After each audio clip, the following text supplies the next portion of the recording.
My name's Christopher Kerr, but my nickname is Bish, because all St Ives old families have nicknames, and ours is Bish. I first started making nets in about 1993 or 4, so I've been down here, well, 20 years doing it. I do nets for every sort of fish, from a 2 and 3/4 inch mace for red mullet to a 14-inch mace for rays and monkfish. For different boats, I do for 7 or 8 different boats. 1 or 2 in St Ives, in Newlyn, in Padstow, in Newquay, in Cadgwith.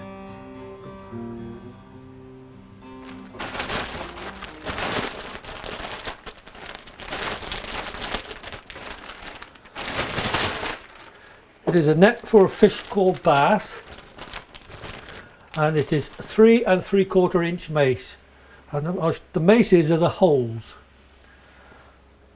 So these are for a local gentleman who fishes from Newlyn this time of the year to catch bass, which are an expensive fish.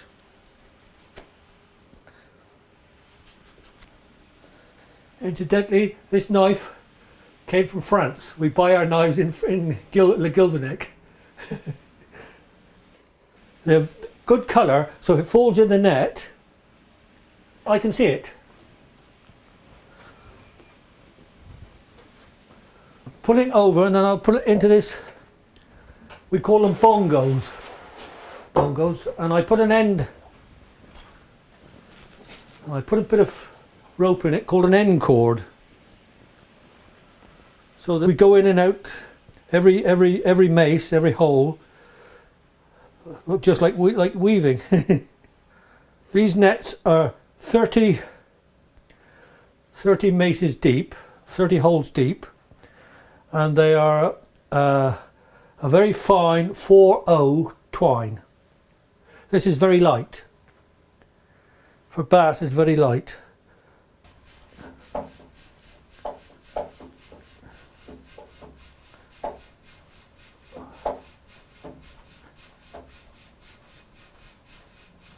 If you pull them out of the packet, sometimes it comes out in a mess. So if I put them over this, it takes a bit of time, but it comes out as I want it. It takes a bit of time, I know, but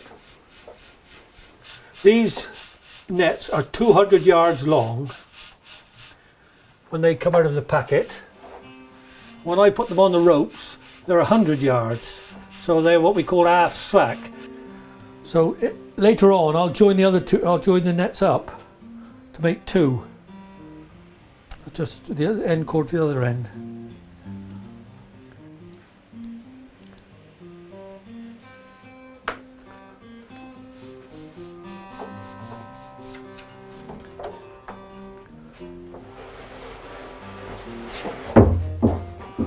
Yeah, pulling out the head rope, and then I'll do the foot rope, and I'll show you a foot rope in a minute. Just pulling that out. That's the head rope.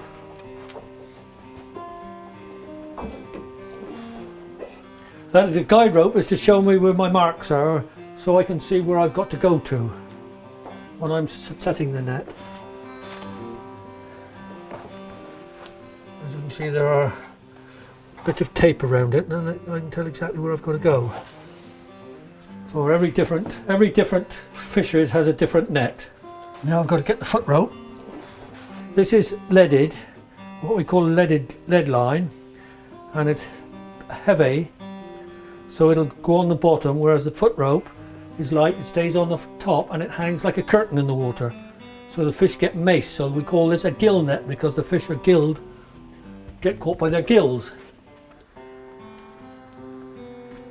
I've got to now put the net down the end so I can start the setting. Let's put on there. Now before I do anything, I've got to fill my couple of needles with my machine. For many years we had needles like these, which used to have to fill by hand. They used to be made by bone, whale bone, and then wood, and of course now there's plastic come into it. But some clever gentleman invented a machine with an open-ended top, and we call these a Norwegian needle. And what we do is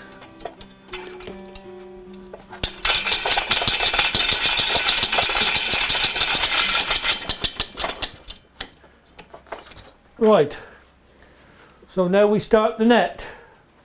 Always do the foot rope first. It's a lot easier if there are two of you doing it.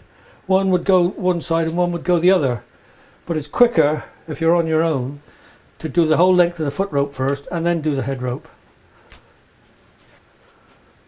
2, 4, 6, 8, 9. So then there's 10 in that length. So over once, 1, 2, tighten in. So you pick up 10 maces or every where the mark is, and this is a job that cannot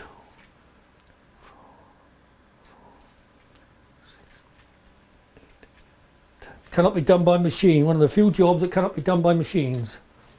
It's got to be done by hand, and it's quite slow process really. 8, 10. We call them half hitches. So it's over one, that's one half hitch, and then a double a half hitch, and then one to lock it in, and there's no way that can move. So the name for them is half hitches. 2, 4, 6. And I've been doing this on and off for about 20 years. So I pick up 2, 4, 6, 8, 10.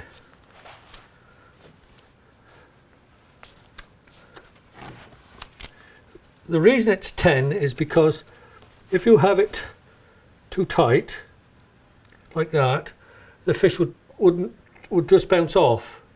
If you have it too slack, you wouldn't gill up, you wouldn't catch them. So that is the optimum measurement. The place I'm working in used to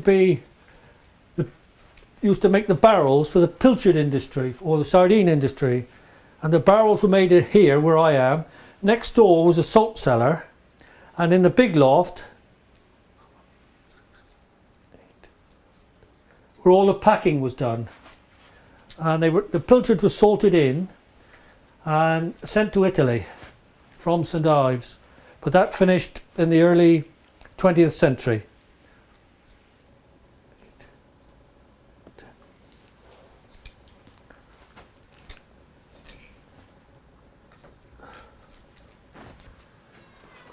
I got to do another 8 lengths. There's 8 lengths to this, so I got to do this 8 times.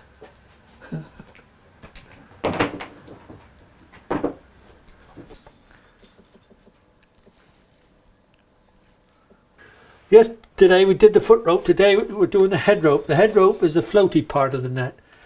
So if you can imagine the head rope, it's got floats on.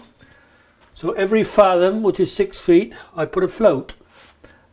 St Ives fishermen would never take a pasty to sea because it is very bad luck. They will not whistle because you are whistling for the wind, and they will also not mention a little furry animal with big ears that lives underground, because that is very bad luck. I think their name in French is lapin.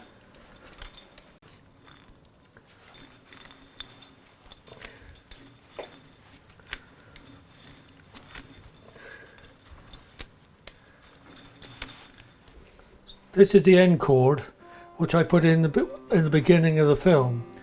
So this is what we call an end cord. That is approximately a fathom, which is 6 feet.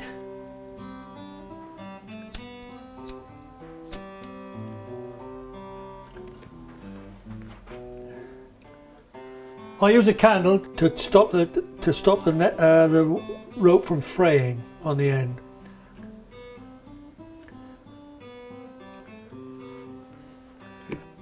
This is called an eye splice.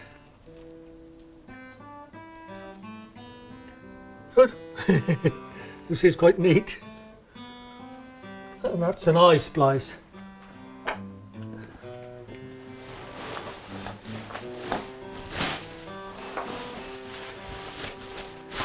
So that's another 2 nets finished and done. Get some more ready now for Monday.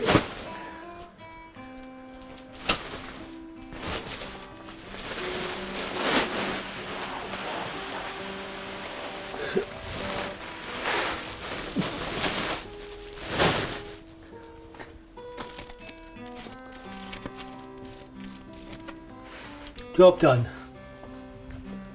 Well, who will take after me, I don't know, because youngsters are not we're not interested. If they can't go on their computer, they don't. But I honestly don't know. It is a worry. I am be the last one in St Ives doing it full time. I think. I do. I think this will be my last year. I am now 69 years of age, and I think I've worked since I was 16 and a half, and now I think I deserve a little bit of. The government must live up to its obligation and pay my pension now.